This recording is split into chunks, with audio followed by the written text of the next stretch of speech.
Dalam nama Bapa dan Putra dan Roh Kudus. Amin. Allah yang Maha Kasih, kami bersyukur kepadamu atas kasih-Mu yang besar yang Kau berikan kepada kami. Pada hari ini kami berkumpul di hadapan-Mu untuk melanjutkan pendalaman kami, pendalaman akan tema APP kami. Utuslah Roh Kudus-Mu ke dalam hati kami masing-masing, ke dalam hati umat-Mu yang lemah ini. Berkatilah kami dan jagailah budi, jiwa, dan hati kami, agar menjadi bagi kami saat ini, saat berbagi iman, berbagi pengharapan, berbagi kerinduan, terlebih saat-saat kami menghadapi masa pandemi ini. Kiranya Roh Kudus-Mu serta selalu menyertai kami, kini dan sepanjang segala masa. Amin. Dalam nama Bapa dan Putra dan Roh Kudus. Amin. Setiap masyarakat punya tradisi untuk saling berbagi, menolong bila ada kesulitan, dan ini sudah menjadi tertanam dalam sifat sosial setiap sanubari manusia. Pemirsa terkasih dalam Kristus, selamat sore dan selamat berjumpa kembali bersama saya Teresia Ari Sukarni. Dan hari ini dalam kebersamaan kita akan membahas tema APP yang keempat, yaitu tema aksi puasa pembangunan dengan mengusahakan kesejahteraan umum dengan mengungkapkan contoh-contoh konkret dari berbela rasa. Dan pemirsa terkasih, sore hari ini telah hadir narasumber kita yang tidak asing lagi. Beliau adalah Ibu Rina Indarin selaku Ketua Bidang Seksi Sosial Gereja Paroki Santa Tresia Jambi. Selamat sore, Ibu. Ya, kemudian berikutnya adalah Suster Agnes SJD yang tidak asing juga. Selamat sore, Suster. Selamat sore, Mbak Ari. Ya, terima kasih. Baik, saya ingin menanyakan terlebih dahulu kepada Suster ini, bahwa hari ini kita memasuki tema APP yang keempat. Dan tema APP yang keempat adalah mengusahakan kesejahteraan umum. Dari tema ini, kita diberikan materi-materi yang berkaitan dengan contoh-contoh tindakan konkret dari berbela rasa. Ada beberapa contoh yang dituliskan di dalamnya, salah satunya adalah seperti pembagian sarapan gratis kepada mereka yang mengalami kekurangan.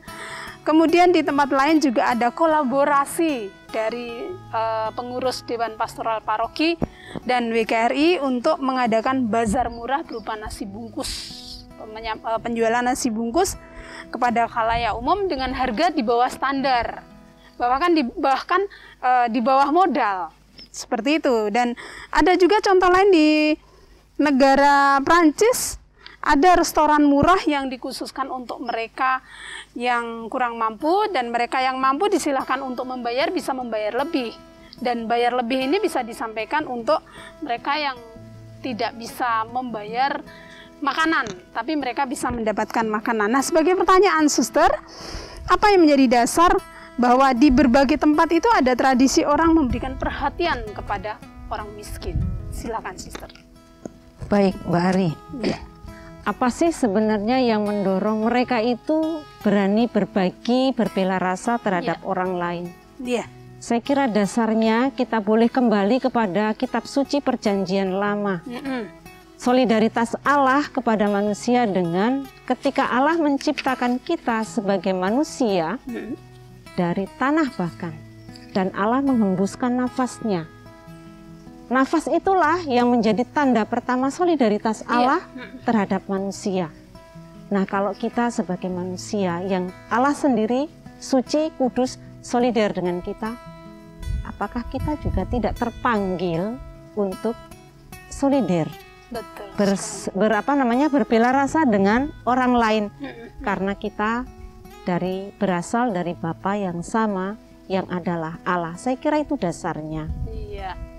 Jadi kenapa orang sehingga memiliki dengan sendirinya memiliki panggilan untuk mau berbagi? Semestinya dari kita semua punya rasa itu, karena tidak seorang pun, apalagi menjadi orang Kristiani, ketika kita dibaptis, kita tidak mungkin menjadi Kristiani Katolik seorang diri. Iya, betul. Tetap dipanggil dan terpanggil untuk keluar dari diri sendiri menuju ke orang lain dan membuka hati untuk menerima orang lain masuk dalam hatiku. Iya, luar biasa. Ya, baik. Terima kasih Suster. Lalu kepada Ibu Indarin, iya, bahwa Ibu adalah sebagai Ketua Seksi Sosial Paroki Santa Teresia Jambi. Ya, betul. Nah, sebagai pertanyaan, mohon Ibu dapat menyampaikan program-program apa yang sudah Ibu siapkan, yang sudah ada dari bidang sosial ini berkaitan dengan mengusahakan kesejahteraan umum. Silakan, monggo. Program seksi sosial kita di paroki ini selama ini yaitu kita membantu anak-anak yang kurang mampu atau keluarga-keluarga yang kurang mampu. Kita bantu dalam hal istilah seksi sosial beasiswa. Beasiswa itu kita berarti setiap bulan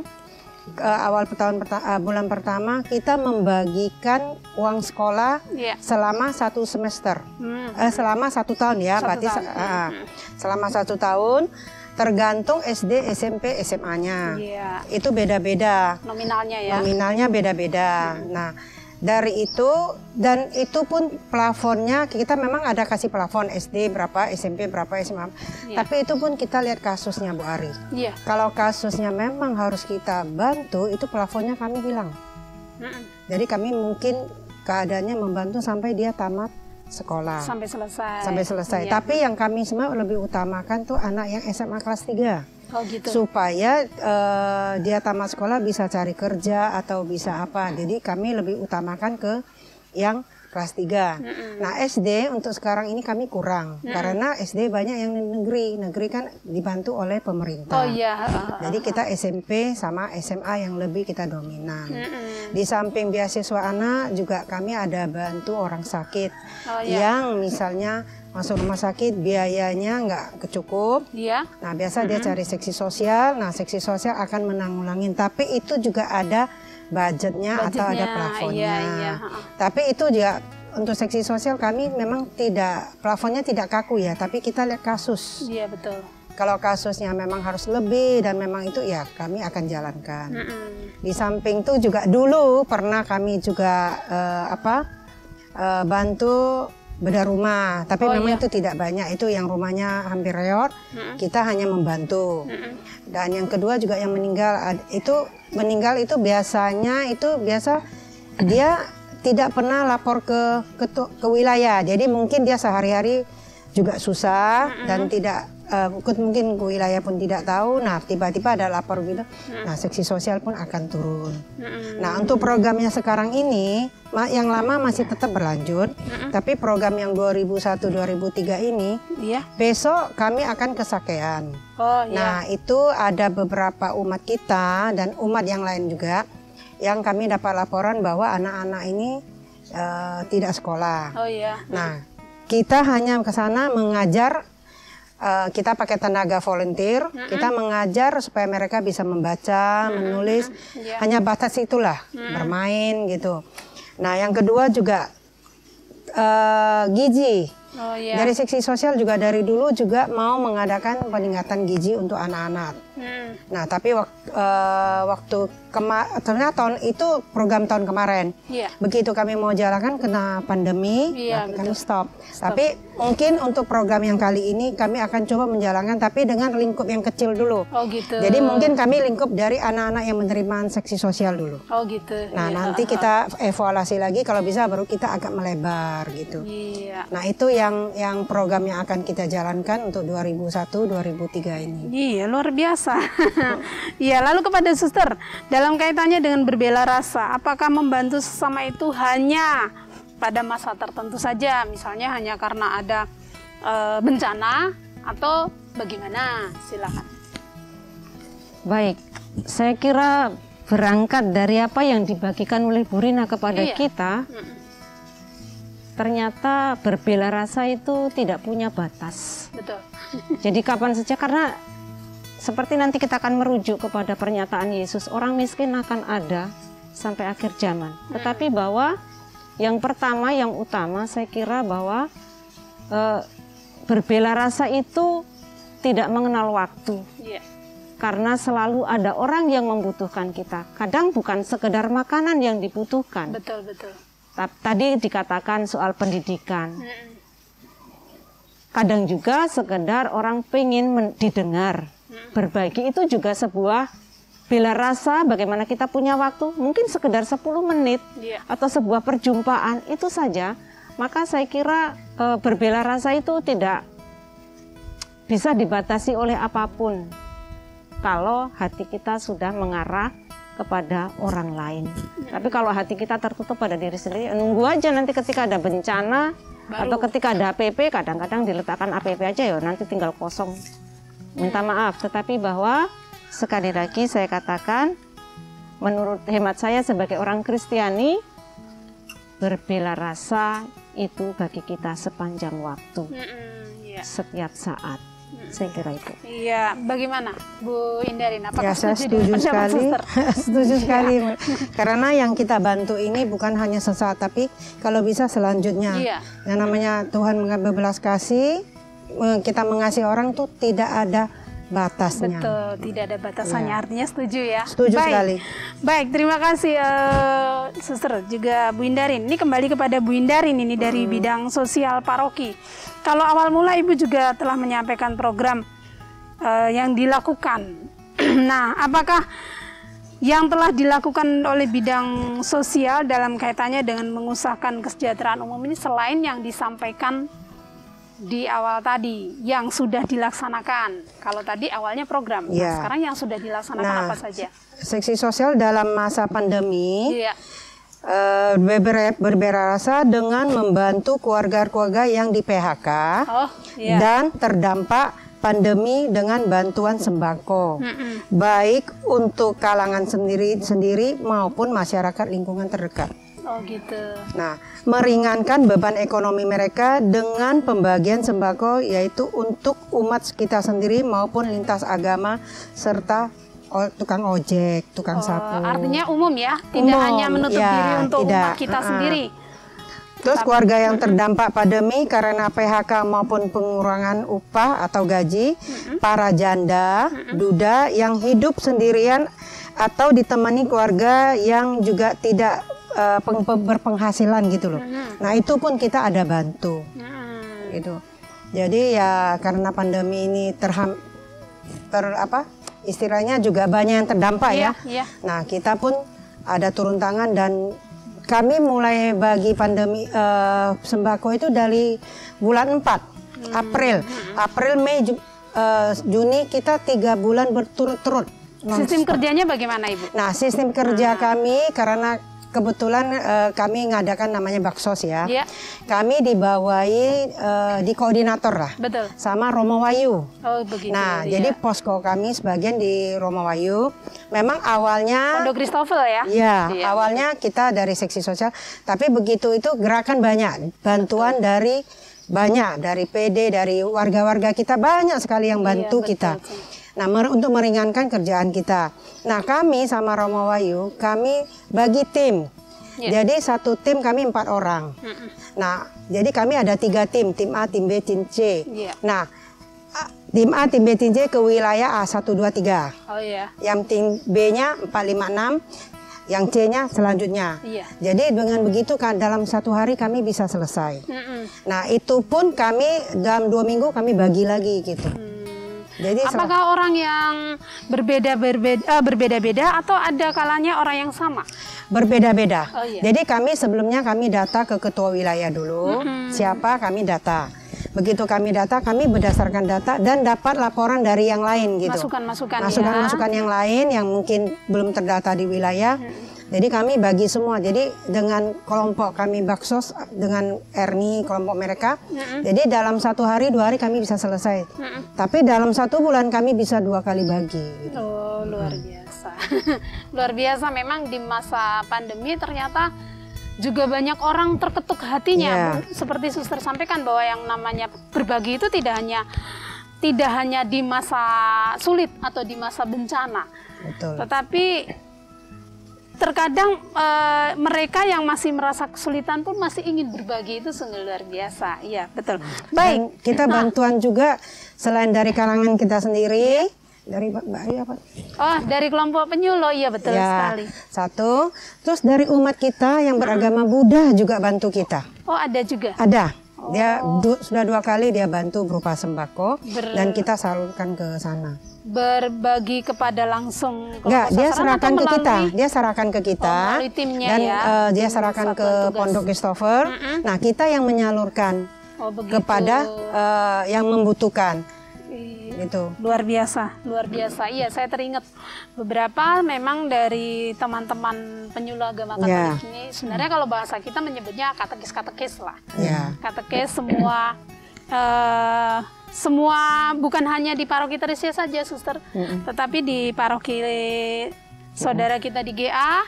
Dan juga ada beberapa yang dari stasi yang mereka memang ingin berbagi. Ini kelompok guru juga. Ya. Itu kelompok penyuluh dan kelompok guru-guru agama Katolik. Ya. Ya, saya ingat waktu itu saya berkoordinasi bersama Ibu bahwa dari kita untuk membantu menyampaikan, kita menghubungi satuan tugas sebagai simbolis penyerahnya adalah Pak Tukijan waktu itu. Iya, betul-betul. Iya. Jadi teringat saya itu. Baik. Ya, kelompok kita sendiri Bunda Kudus, umat-umat kita yang bersimpati itu semua turun tangan. Ternyata banyak orang yang membuka hati. Ya, betul. Selanjutnya masih kepada Suster. Kita lanjut kepada Suster. Bahwa Suster tadi mengatakan Tuhan Yesus itu pernah mengatakan demikian, orang miskin akan ada padamu sampai akhir zaman. Nah, apa maksudnya, Suster? Silakan. Baik, luar biasa Yesus itu menyampaikan itu kepada kita. Iya. Dan memang realitasnya apa yang dia katakan itu sungguh ada di hadapan mata kita. Kita merujuk ke Injil Markus bab 14 ayat 7 dikatakan. Iya. Karena orang-orang miskin selalu ada padamu dan kamu dapat menolong mereka bila kamu menghendakinya. Tetapi aku tidak akan selalu ada bersama-sama kamu. Iya. Tapi yang penting bahwa dasarnya adalah kata-kata itu, orang miskin akan selalu ada padamu dan kamu dapat menolong mereka bila kamu menghendakinya. Yesus tidak pernah memaksa orang. Yesus selalu memberi kebebasan kepada manusia yang diciptakan oleh Allah secitra dengan Dia. Ya. Jadi kebebasan itu diberikan kepada manusia, artinya bahwa betul kita apa yang ada di hadapan kita sampai hari ini, kita tidak akan kehilangan misi untuk melayani, untuk solider dengan orang miskin, untuk berbela rasa dengan orang miskin. Iya. Akan berhenti ketika kita menutup mata dan menutup hati. Ketika kita tidak menutup mata dan menutup hati, berbahagialah kita orang yang dipilih oleh Yesus untuk menjadi rekan kerjanya, menjadikan semua orang saudara sebapa. Bagi saya luar biasa ini, Bu. Iya. Dan saya merasa ini, jujur saja, ini karisma saya, karisma Santa Yohana Delano, karisma umat Kristiani. Iya. Maka bahwa kami sebagai Suster Zandelano itu sejalan dan memang menjadi perpanjangan tangan kasih Allah. Dan banyak saudaraku di sini, kita semua. Dan dengan kalimat ini sebenarnya Yesus masih meminta kita dan semua orang yang mendengarkan kata-kata ini. Semua orang miskin akan selalu ada padamu. Dan kamu bisa menolongnya berbuat sesuatu kalau kamu menghendakinya. Jadi kebebasan ada pada kita, Bapak Ibu, saudara-saudari. Iya. Kita tergerak atau tidak, monggo. Karena Tuhan selalu memberi kesempatan kepada kita sampai kapanpun. Sejauh hati dan budi kita terbuka. Jadi mari kita melangkah bersama menurut saya. Artinya di situ kalau saya tidak salah memahami, ada ketulusan ya, ada ketulusan dari setiap kita. Maka Allah, Tuhan Yesus mengatakan bahwa yang kalimat terakhir, bahwa apa tadi? Kalimat terakhir, bila kamu mau. Bila kamu mau. Atau bila kamu menghendaki. Iya, bila kamu mau, bila kamu menghendaki itu artinya benar, bukan paksaan, tetapi di sana kalau kita mau memberi otomatis kita harus rela. Tapi kalau kita nggak rela memberi rasanya sia-sia. Apakah begitu, Suster? Betul, ada kalimat yang mengatakan saya mencoba kesederhanaan orang kikir jauh dari kebaikan. Sudah sederhana, Iya. kikir lagi, oh kasihan banget. Tapi ingat Bapak Ibu, saudara-saudari, kita ini menerima dengan cuma-cuma. Iya. Maka sungguh Tuhan memberikan kebebasan dan juga ketulusan hati untuk kita juga memberikan dengan cuma-cuma. Karena pengalaman saja, semakin kita enggan, semakin kita memegang untuk diri sendiri, kita akan semakin miskin dan akan kekurangan kurang. Betul sekali. Maka mari Suster. kita membuka tangan, hati, telinga untuk mencari saudara. Butuh belar semampu kita. Betul sekali.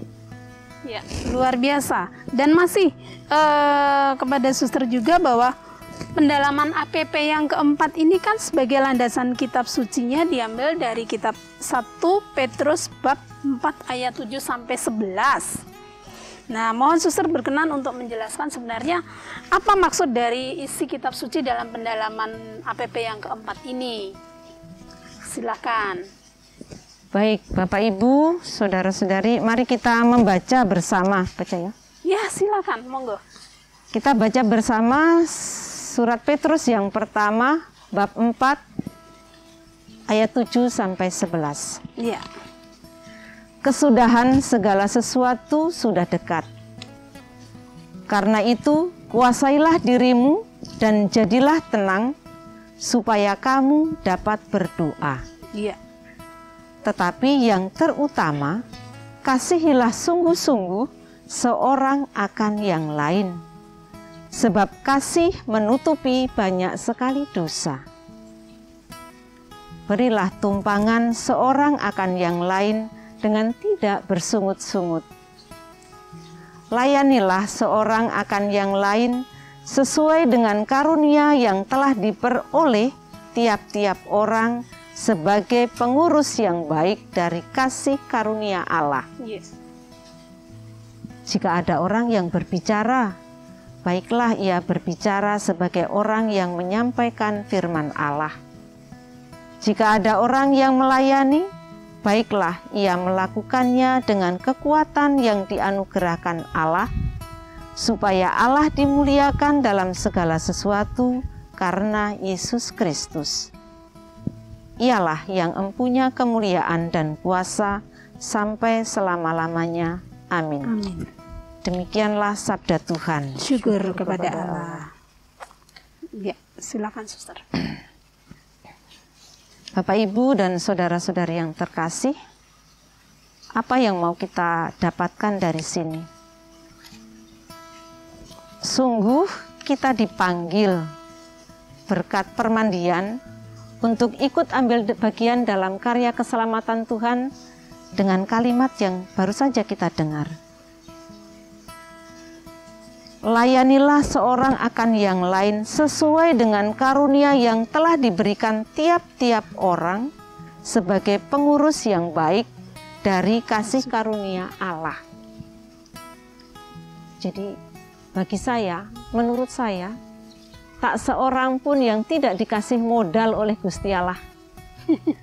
Betul. Oleh Tuhan Allah, kita semua dikasih modal. Jadi modal itu tidak ada modal yang busuk, semua modal baik. Sekecil apapun kepedulian kita terhadap orang lain itu menjadi berkat bagi kita yang melakukannya, terlebih menjadi berkat bagi orang lain.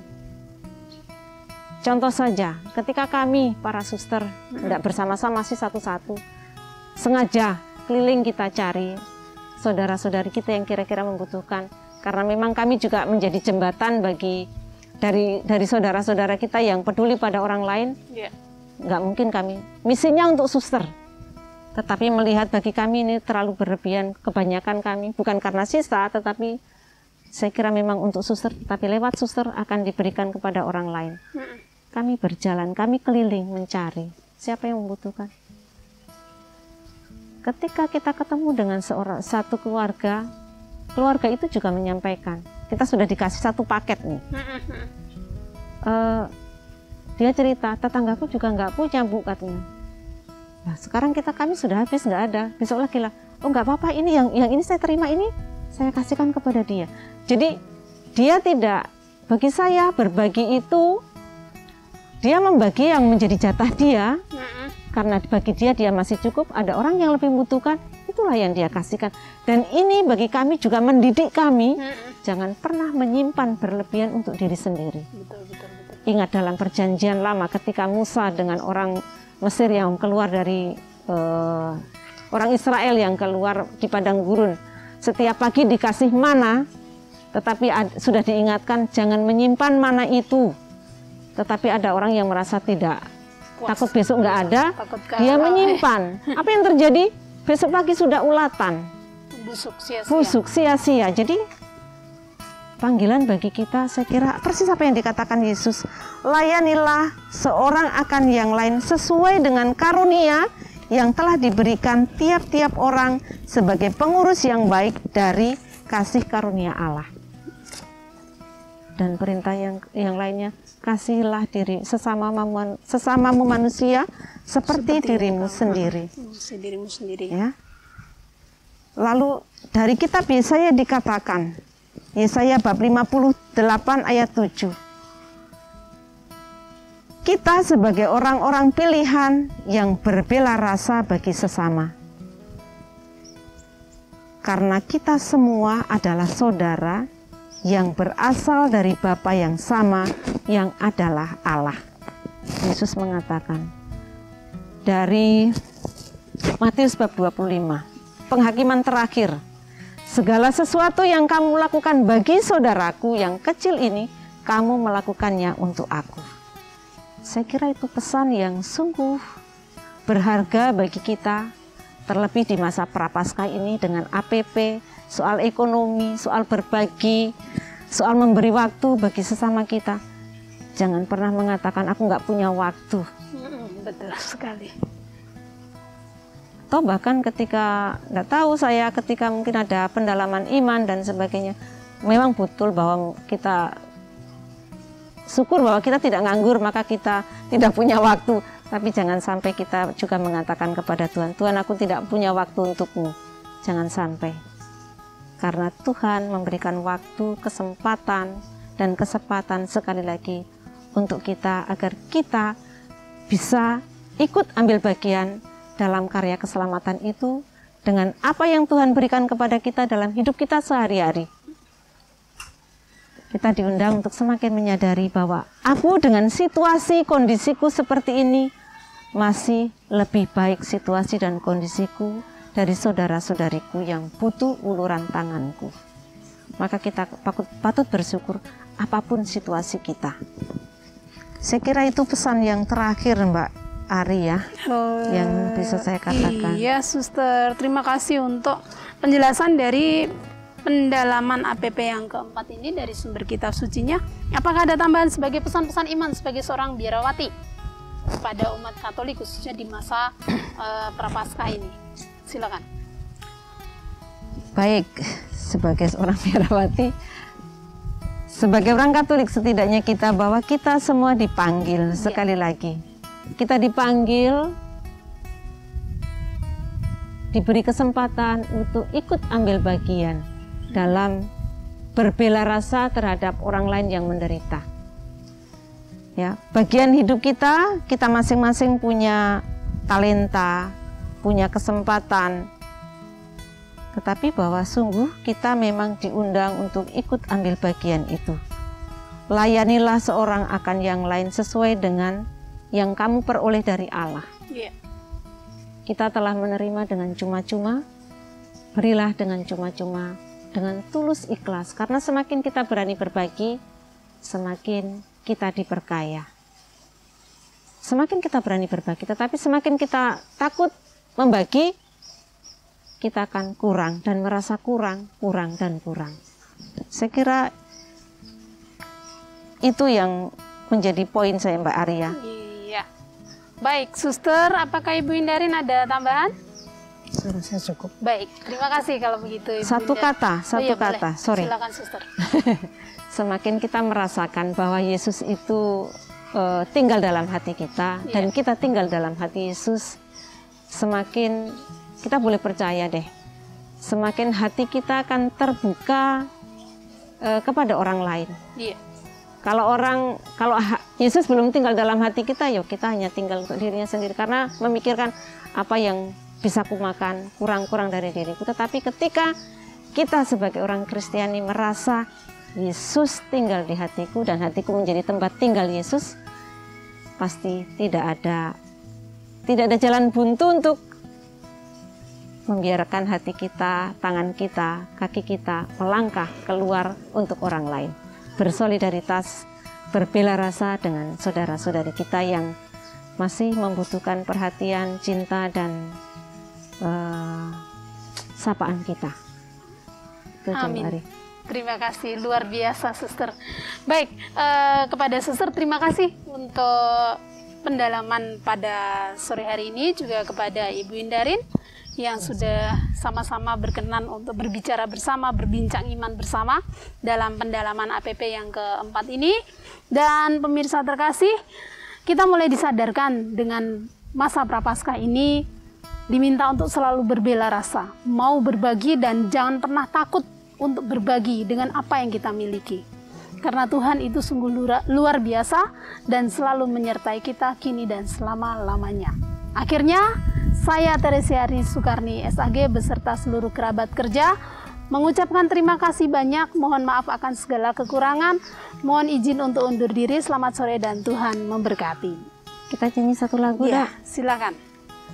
Baik, sebagai pesan untuk kita bersama, pesannya hanya satu. Segala sesuatu yang kamu lakukan bagi saudaraku, sesamaku, itu kamu lakukan untuk aku. Akunya bukan Suster Agnes ya, akunya Gusti Yesus. Ya, Pada Bakti 529. mari. Kita sama-sama. Yang kau perbuat bagi saudaraku, telah kau buat bagiku.